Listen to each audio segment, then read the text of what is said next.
Olá, doutores, olá, doutoras, professor Tiago Ximenes, professor de Direito Penal, e hoje eu estou aqui para falar de um tema extremamente importante, alvo de muitas questões de concurso público e, obviamente, também da OAB.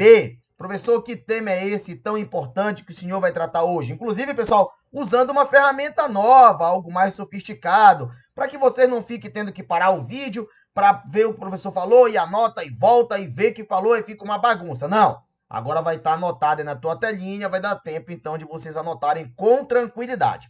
O tema de hoje, senhoras e senhores, é um tema extremamente cobrado, como vos falei. O tema de hoje é sobre concurso de pessoas. Professor, primeiramente eu quero saber em que artigo do Código Penal está o concurso de pessoas. Bem, pessoal, o artigo é o artigo 29 e tem dois parágrafos, o parágrafo 1º e o parágrafo 2º, que eu vou colocar aí, ó, na telinha para vocês acompanharem. Vamos lá? Opa, muito bacana, tá aqui na telinha, vamos só descer aqui para ficar bacana. Olha o que diz o artigo 29, diz assim, ó, quem de qualquer modo concorre para o crime e incide nas penas a este cominada, na medida de sua culpabilidade. O parágrafo 1º diz, se a participação for de menor importância, a pena pode ser diminuída de 1/6 a 1/3. E ainda nós temos, ó, se algum dos concorrentes quis participar do crime menos grave, ser-lhe-á aplicada a pena deste, e esta pena será aumentada até a metade, na hipótese de ter sido previsível o resultado mais grave. Vamos lá, pessoal? Vamos começar de fato aqui a nossa brincadeira? Vou deixar isso um pouquinho para cima, porque o que me interessa agora é fazer assim, ó. Nós temos aqui dois tipos de crimes importantes para o concurso de pessoas. Eu tenho crime monossubjetivo, e eu tenho o crime plurissubjetivo. Professor, explica pra gente direitinho o que é isso. Crime monossubjetivo, pessoal, é aquele que pode ser praticado por apenas uma única pessoa. Porém, essa pessoa pode se reunir com mais uma, e aí eu tenho concurso de pessoas, quando duas ou mais pessoas se reúnem para praticar um crime, então ela se reúne com outra pessoa para praticar. Mas se ela quisesse, ela praticaria sozinho. Por isso, monossubjetivo é o crime que pode ser praticado por um único, somente um sujeito. Já os crimes plurissubjetivos são aqueles que nós chamamos crimes de concurso necessário, ou seja, crime de concurso necessário. Aqui nesses crimes é obrigatório que eu tenha concurso de pessoas para que ele possa existir. Vou te dar um exemplo clássico. A nossa lei de crime organizado diz lá que quando 4 ou mais pessoas se reúnem de forma ordenada, organizada, tudo bonitinho, crime de organização criminosa. Um crime, por exemplo, de montim de preso. Não pode ter montim com uma única pessoa. Eu tenho que ter, segundo a doutrina, pelo menos 3 presos se amontinando, fazendo ali aquele embaraço, aquela bagunça na cadeia que vocês conhecem, que acaba se transformando em rebelião. Então, isso é crime plurissubjetivo. Eu tenho que ter, pelo menos, nesse exemplo, 3 presos, e na organização criminosa, tenho que ter pelo menos 4 pessoas participando. Então, a primeira informação extremamente importante que vocês devem ter é exatamente o que é crime monossubjetivo e crime plurissubjetivo. Olha só como é bem interessante. O nosso Código Penal, ele adotou uma teoria que eu chamo de teoria objetiva formal ou ainda teoria restritiva. Objetiva formal ou ainda teoria restritiva. E outros também chamam de teoria dualista. O que é essa situação aqui, pessoal? A teoria adotada pelo Código Penal, ele faz diferença entre quem é o autor, quem é o partícipe. Professor, eu já ouvi falar também na figura do coautor. Então, vamos entender? O autor, pessoal, e o coautor, na verdade, é a mesma pessoa. Ou seja, o coautor, beleza. O coautor, na verdade, nada mais é do que quando eu tenho mais de um autor. Professor, e o que é o autor? É aquele indivíduo que pratica o núcleo do tipo penal. É aquele indivíduo que pratica o verbo do tipo penal. Então imagina no crime de homicídio. É o cara que apertou o gatilho da arma e efetuou o disparo e matou alguém. Este indivíduo é o autor. Mas imagine que mais de uma pessoa tenha atirado naquele cidadão. Logo eu tenho aí coautores, mais de um autor, ou seja, mais de uma pessoa praticando o núcleo do tipo que é matar. Esse é o autor. Por outro lado, eu tenho o partícipe, né? O que é o partícipe, professor? É aquele que, olha lá, induz, vou já explicar cada uma deles, ou melhor, cada um desses, né? Induz, instiga ou auxilia. Auxilia, muito bem. Professor, o que é induzir? Induzir, pessoal, é você criar a ideia na cabeça do elemento. Imagine que o cara nunca teve a ideia de matar ninguém. E você chega de, rapaz, essa tua sogra é chata pra caramba, né? Égua da sogra chata, bicho, eu vejo só ela perturbando a tua vida, da tua esposa. Por que tu não mata logo essa velha? Olha só. Ele então está induzindo, ele está criando uma ideia que aquele indivíduo nunca teve de matar a sogra. Muito bem. O que seria instigação? Seria esse indivíduo chegar assim, pô, bicho, eu não aguento mais a minha sogra. Égua da velha chata. Eu vou matar essa mulher. O que é que tu acha? Eu digo, rapaz, tu tá perdendo é tempo. Já era para ter matado há muito tempo essa velha, rapaz. Essa velha é muito chata. Muito bem. Eu estou apenas instigando, alimentando um desejo que já existia nele. E o auxiliar? O auxílio, pessoal, não é moral.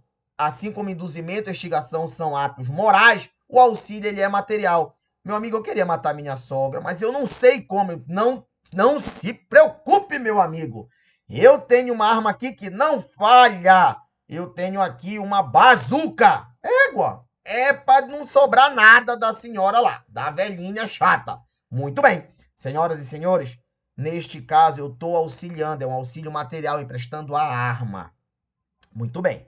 Isso nós devemos saber, a diferença entre autor e partícipe. Então vamos fazer um cenário aqui para a gente entender bacana. Imagina que alguém combina de roubar uma farmácia. Então aí eu tenho duas pessoas que irão adentrar na farmácia. Um vai render o caixa e o outro vai pegar o dinheiro. Muito bem. Lá fora vai ficar alguém no carro esperando para dar a fuga. Então note, quem é que praticou o tipo, ainda que parcialmente? Quem é que estava lá dentro do cenário praticando, executando os atos? É aquele que está com a arma e aquele que subtraiu o dinheiro. Esses são coautores do crime de roubo. Mas, professor, quem é que vai dar a fuga lá, o piloto de fuga? O piloto de fuga é o cara que está dirigindo. Neste caso, esse cara é partícipe. Neste caso, este indivíduo, ele é partícipe. O que vai acontecer, professor? Pela teoria regra do nosso Código Penal, a teoria monista vai dizer que todos respondem pelo mesmo crime na medida de sua culpabilidade. Vamos voltar aqui? Olha só aqui, presta bem atenção no que diz, ó.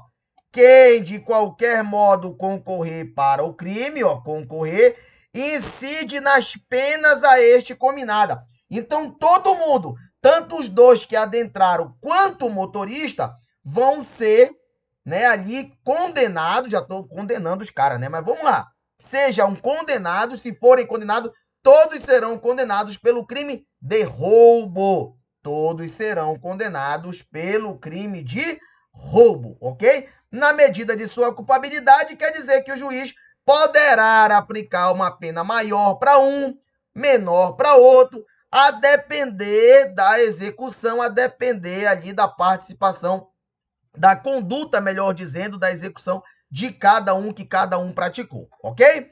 Então, professor, então o senhor está me dizendo que o Código Penal adota A teoria monista. Isso, a teoria monista. Todos respondem pelo mesmo crime na medida de sua culpabilidade. Porém, existe exceção à regra. O Código Penal pode adotar também a teoria pluralista, onde cada um vai responder por um crime diferente, onde o autor e o coautor vai responder por um delito diferente. Essa é a teoria pluralista. Cada um irá responder por um crime diferente. Ou seja, um exemplo clássico da teoria é o aborto, porque a mulher que está gestante e vai até uma clínica para fazer o aborto, essa mulher responde pelo artigo 124, consentimento, né, para o aborto. O médico que fez esse aborto vai responder pelo 126, que é aborto com consentimento da gestante. Note que o resultado que ambos querem é o quê? É extrair o feto e assim ele irá morrer. Na verdade, ambos têm a mesma vontade, o liame subjetivo. Isso é essencial no concurso de pessoas, que os dois tenham a mesma vontade, ainda que não tenha prévio ajuste. Tem que ter a mesma vontade, os dois têm que saber que estão praticando um crime, obviamente. Então, eu tenho aqui essa situação no concurso de pessoas onde a mulher responde como autora do crime do artigo 124 e o médico como autor do crime do artigo 126, praticar o aborto com o consentimento da gestante. Isso é exceção à regra, onde no mesmo contexto fático, querendo o mesmo resultado, irão responder por condutas diferentes. Mas por que isso, professor? Porque o Código Penal conseguiu delimitar a conduta de cada um e colocou ela em artigo diferente. Então eu devo amoldar, colocar exatamente a conduta nos moldes do que está escrito no Código Penal.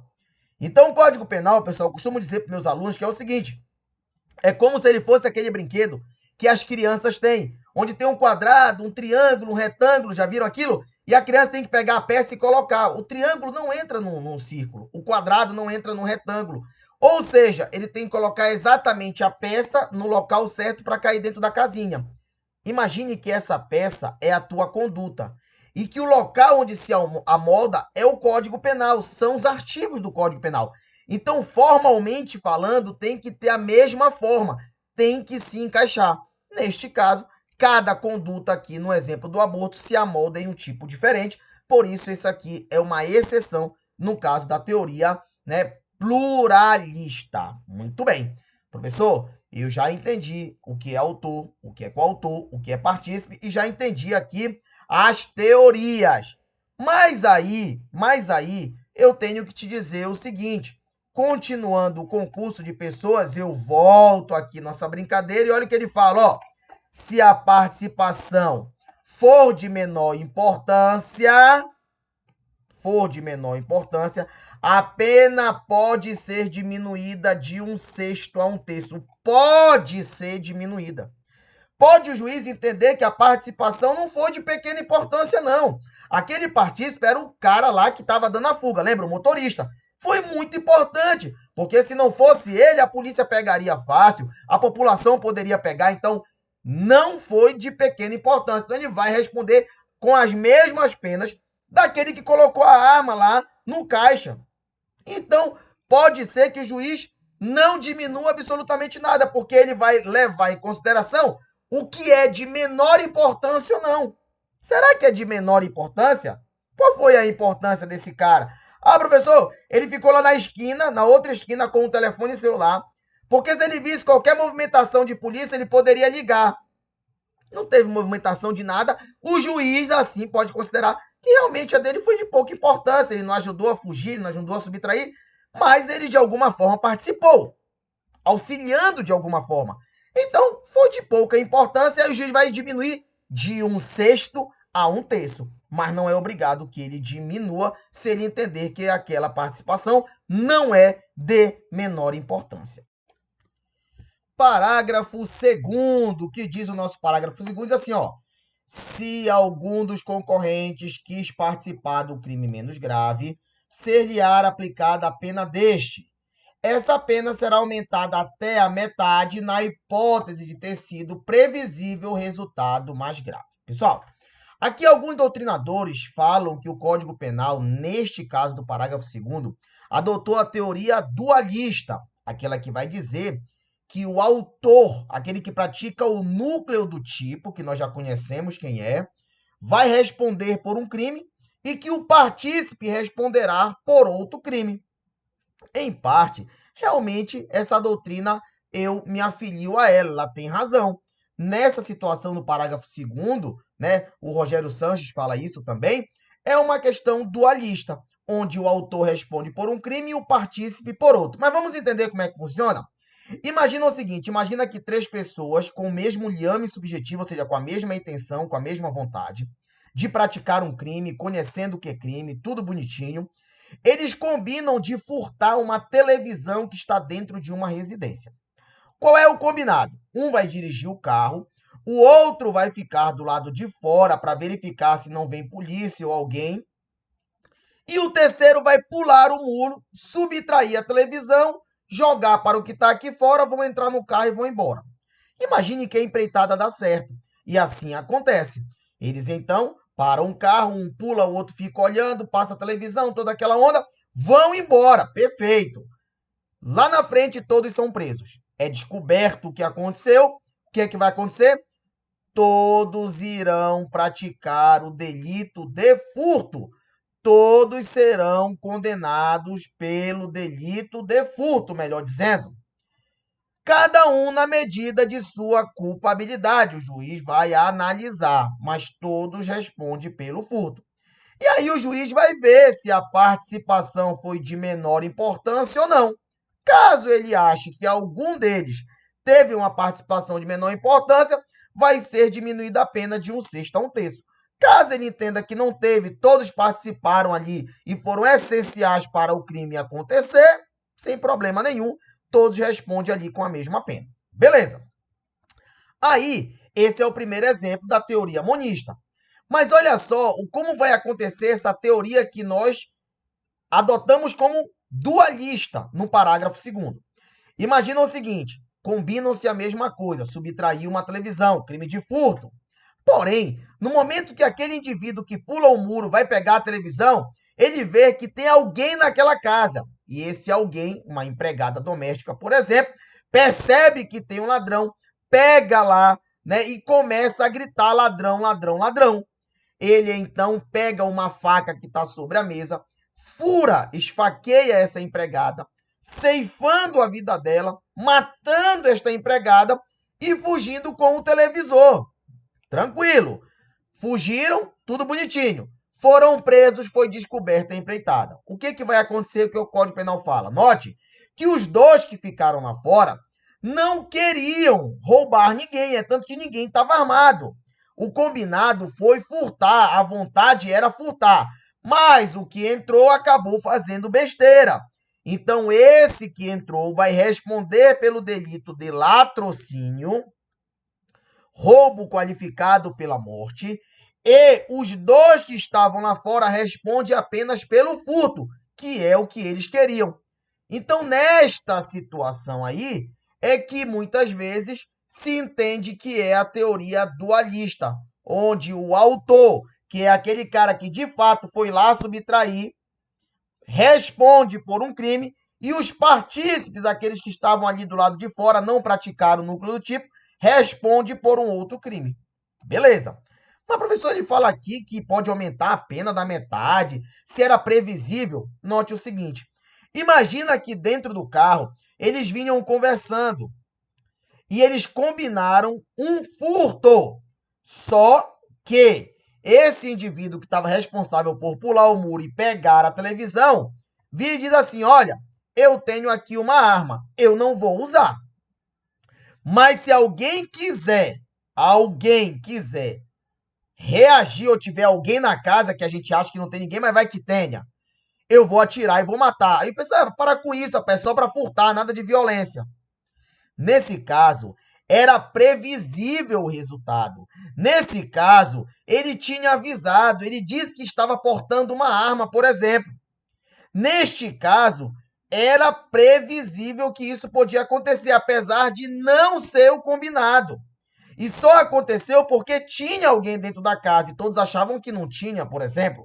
Aí, nessa situação, aquele que matou e subtraiu continua respondendo pelo latrocínio. Aqueles que estavam lá fora, mas que era previsível que desse um problema maior, esses respondem ainda pelo furto, com a pena aumentada até a metade. Mas eles não irão responder pelo latrocínio, ok? Porque não era essa a intenção deles. Bem, pessoal, agora vamos aqui mais algumas informações importantes, né? Vamos falar um pouquinho aqui sobre autores. Pessoal, se eu estou falando sobre autores, eu não estou falando aqui necessariamente de concurso de pessoas. Eu estou falando daquele cara individualmente que é autor de um crime, que pode praticar o crime sozinho, lembrem disso. Vamos lá, eu tenho um autor imediato. O que é o autor imediato? É aquele que pratica, de fato, o tipo nuclear. Então, é aquele cara que aperta o gatilho e mata a pessoa. Mata aquela vítima. Isso é um autor imediato. Ele atirou, ele matou, tá tudo certo. Eu tenho um autor mediato, pessoal. É aquele que se vale de um terceiro. É aquele que, muitas vezes, se vale ali do erro de alguém para praticar um crime. Ou se vale de uma coação moral para praticar um crime. Ou seja, o exemplo emblemático que nós temos é do filme do Brandon Lee, onde ele, naquele filme do Corvo, né, na sua aparição, recebe uma sequência de tiros. O diretor tinha trocado a munição de festim por uma munição real. O que acontece? Aquele ator que atirou pensava que era festim. Então, o diretor é um autor mediato. Ele usa um terceiro que ali praticando um erro vai atirar ali e matar o Brandolin. Esse é o autor mediato, quando ele usa um terceiro, ok? Lembrando, pessoal, que usar um objeto ou usar um animal não torna aquele cara um autor mediato. Mesmo usando o animal, ele é um autor imediato, porque o animal é irracional. Tranquilo? Só uma observação rápida. Eu tenho também, pessoal, a autoria colateral. O que é autoria colateral? Eu tenho dois autores que não se conhecem, por isso não é concurso de pessoas, mas que têm o mesmo objetivo. Imagina que o João, ele tem uma dívida com o José e com o Pedro. O Pedro quer matar, né, o João e o José também quer matar o João. Mas nem Pedro e José não se conhecem, nem sabem da existência um do outro. O que é que eles fazem? Um belo dia, por exemplo, um fica de um lado da rua, outro do outro. Quando o João passa, ambos atiram. Pessoal, isso é autoria colateral. Não é concurso porque eles não têm o liame subjetivo. Eles não têm a mesma intenção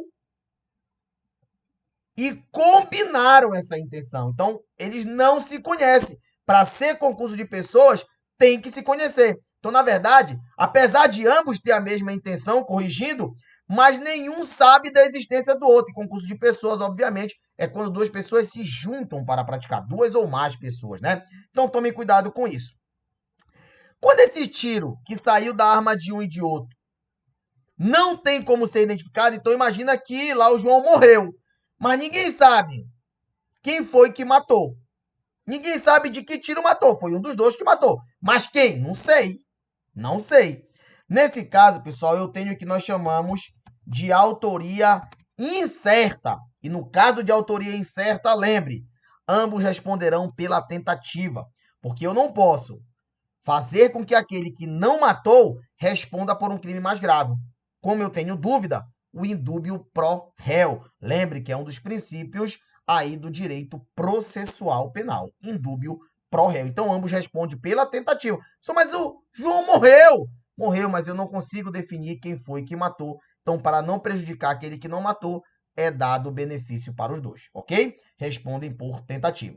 Aí eu tenho, pessoal, a autoria desconhecida, né? A autoria desconhecida, que é aquele caso daquele que ninguém sabe, ninguém acha. A polícia investiga e ninguém sabe quem foi que matou o indivíduo. Ah, foi um carro que passou e atirou, ninguém sabe quem atirou, quem é o carro, ninguém viu nada e tá tudo certo, né? e aí impera a lei de silêncio aí que ninguém fala nada mesmo e pronto. Isso aí é autoria desconhecida, beleza? Outro detalhe interessante, pessoal, que eu vou falar com vocês é com relação à teoria adotada para o partícipe. É a teoria da acessoriedade média ou limitada. Acessoriedade média ou limitada. Quer dizer o quê? Olha, para o cara ser considerado partícipe de um crime, ele tem que praticar um fato típico e ilícito. Pronto. Só típico e ilícito. Ainda que ele não seja culpável. Ainda que ele não seja culpável. Isso é, ali a teoria da acessoriedade média. É a teoria do partícipe.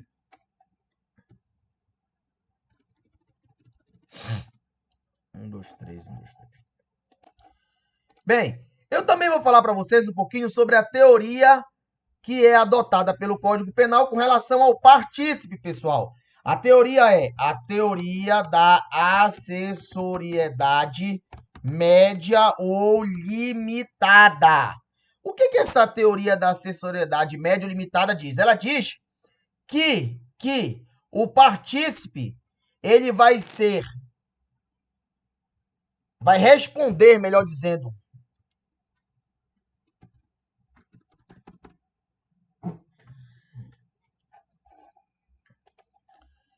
bem, pessoal, vou falar para vocês também sobre a teoria utilizada pelo Código Penal.